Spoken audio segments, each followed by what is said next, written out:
et proclamer. Et la proclamation de la parole et détruire ces âmes qui sont la tromperie, démoniaque et la tentation. Il lui a arraché ses possessions, en voulant dire ceux qui sont pris. Dans Luc,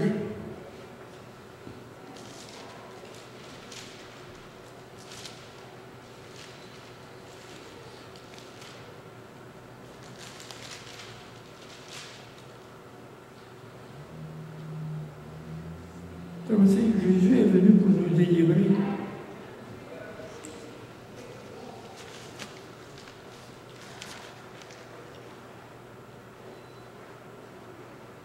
Il faut arracher ces choses en sa possession, par exemple, en délivrant ceux qui ont été retenus captifs par la puissance de Satan.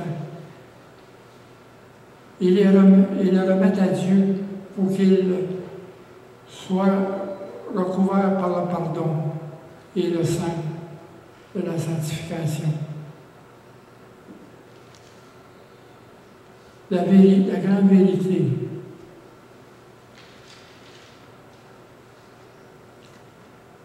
c'est que nous pouvons tenir,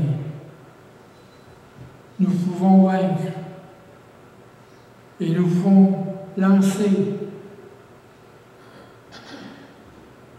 une contre-attaque triomphante. La prière est la manière, le moyen par lequel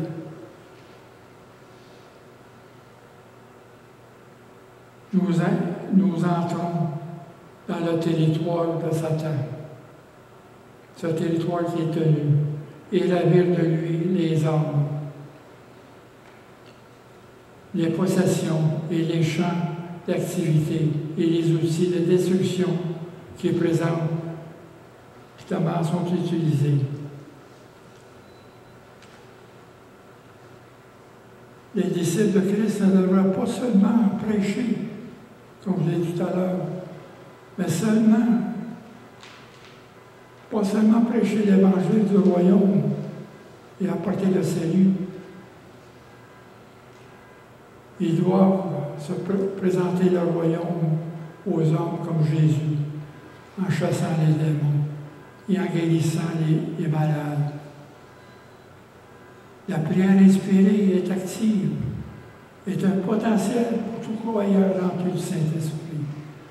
On ne peut attaquer, sauf sinon nous prions. Sans prière, dans l'Église de Chine, vous savez que c'était l'Église qui a augmenté le plus dans le monde. Les années 90. Les chrétiens qui étaient convertis étaient 35 000 par jour. 35 000 par jour.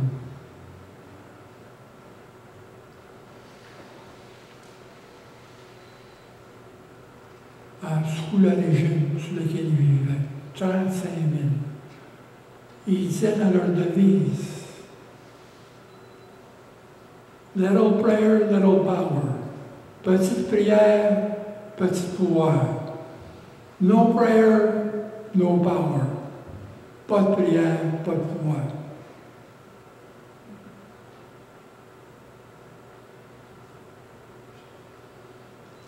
Pourquoi qu'aujourd'hui, ces signes, on parle de chasser les démons et guérir les malades, ces signes ne se manifestent pas autant dans l'Église aujourd'hui, surtout dans l'Occident. Vous voulez pas en Chine, ça s'est fait.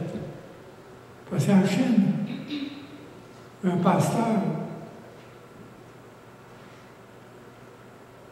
il était dans son église, il y a des bandits qui étaient au seuil de l'église, qui ont voulu disturber les louanges. Et le pasteur était réveillé par l'Esprit. Il a vu le danger. Il a dit, si quelqu'un est sourd, qui vient en avant,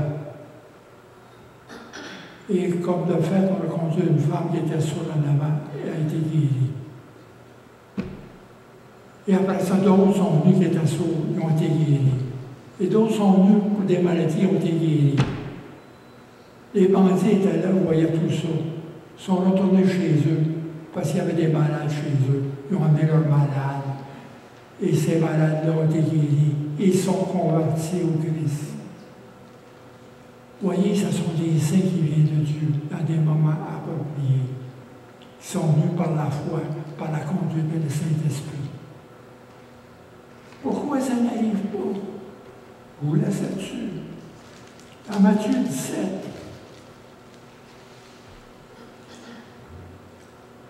pourquoi l'Église fait défaut?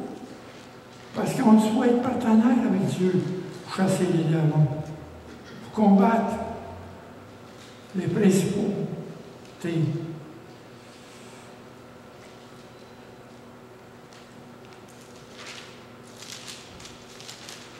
Matthieu 17, chapitre 7.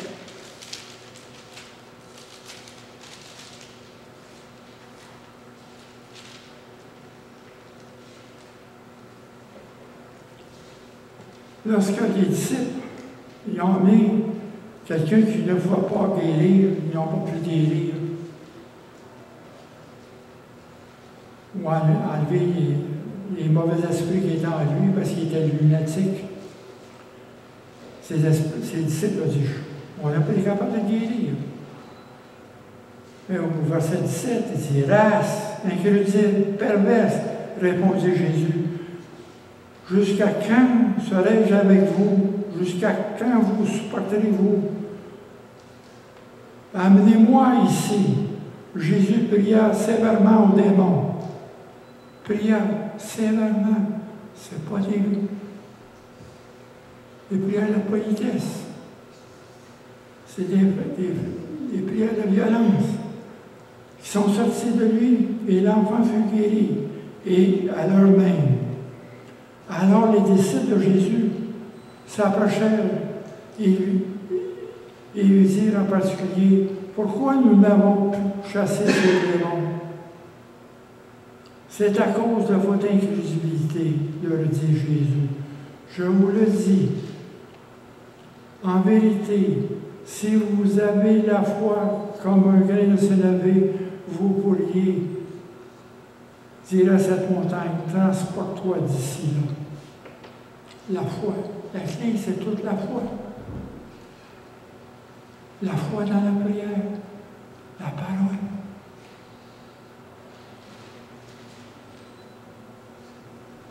On est là pour chasser les démons. On fait quelques années, les années 90, avec comment ça s'appelle ça, des camps d'études bibliques qui étaient des jeunes qui venaient de l'Ontario, des Outreach. Nous avons fait des marches de prière à Saint-Sauveur et à Sainte-Hélène. Nous avons prié contre les principautés qui étaient là. Parce que chaque nation, chaque ville a ses principautés. Dans tout le monde, Dieu, c'est comme une armée.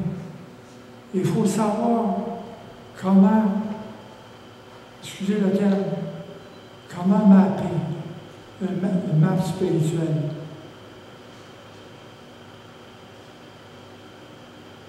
Il faut savoir les principautés dans les régions du monde. Une fois, j'ai dit à mes amis, Jérusalem, c'est le baromètre du monde. Comme de fait. Alors, regardez ce qui se passe aujourd'hui. Ça fait 25 ans qu'on parle de ça. La fournaise du monde est là. C'est là. Jérusalem est la ville sainte de Dieu. Et non Rome. Jérusalem. La nouvelle Jérusalem. Et cette Jérusalem-là va être la capitale du monde. quand le Christ va régner. La capitale du monde. Pourquoi Satan s'attaque encore à Jérusalem? Il y a toute cette gang d'armée là. Cette guerre qui se produit, c'est exactement, c'est ça. C'est activé par ces principautés-là qui veut détruire Israël. Il faut prier que Israël se tourne vers Dieu et non vers les armes. Combien de fois, dans l'Ancien Testament, où c'est qu'Israël était confronté à des armées qui étaient plus grandes, et qu'un matin il se lève, il n'y avait personne, quand les anges sont descendus, se battent, Dieu a envoyé ses anges. La prière. Il faut apprendre à vivre avec la guerre spirituelle et faire partie de la guerre spirituelle. Avoir une prière intensive. Parce que la prière, c'est pas seulement prier. La prière, c'est comme de l'huile. Ça lubrifie le corps du Christ. C'est une huile. Il faut prier individuellement et comparativement ensemble contre tout esprit. Cibler nos prières. Parce que il faut que notre communauté soit une maison de prière. Satan n'a pas sa place ici. La porte est fermée. La porte est fermée. Cette place est sanctifiée pour le moment. Pour louer Dieu. Pour recevoir sa parole, sa direction dans nos vies. Pour nous édifier.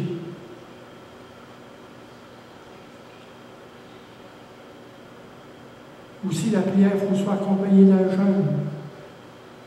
Des fois, la prière, c'est pas assez. Il faut jeûner pour s'approcher de Dieu.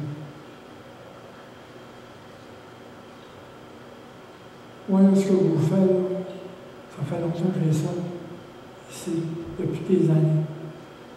Et j'ai tout le temps parlé de cette guerre spirituelle qui est ici dans notre nation, qui est dans le monde, qui est dans nos familles. Cette guerre qu'on mène contre le mal et le malin. Et ici, je vous laisse avec ce verset. Psaume 23, verset 4. Quand je marcherai dans l'ombre de la mort, je ne crains rien, parce que tu es avec moi. Je ne crains pas le mal, parce que tu es avec moi. Ton bâton et ta houlette me rassurent. Amen.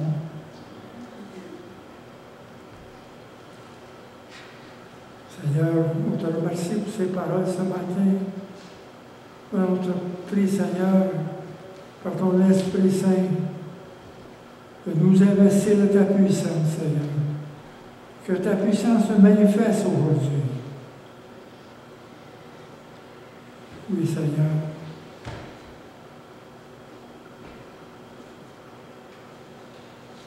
Ouvre nos esprits, Seigneur. Donne-nous du discernement devant le danger. Car tu nous as donné les armes appropriées, Seigneur. Et montre-nous, Seigneur, comment nous servir de tes armes. Nous avons encore à apprendre, Seigneur. Seigneur, que ta grâce soit faite en nous par ta puissance en notre Seigneur Jésus-Christ. Amen.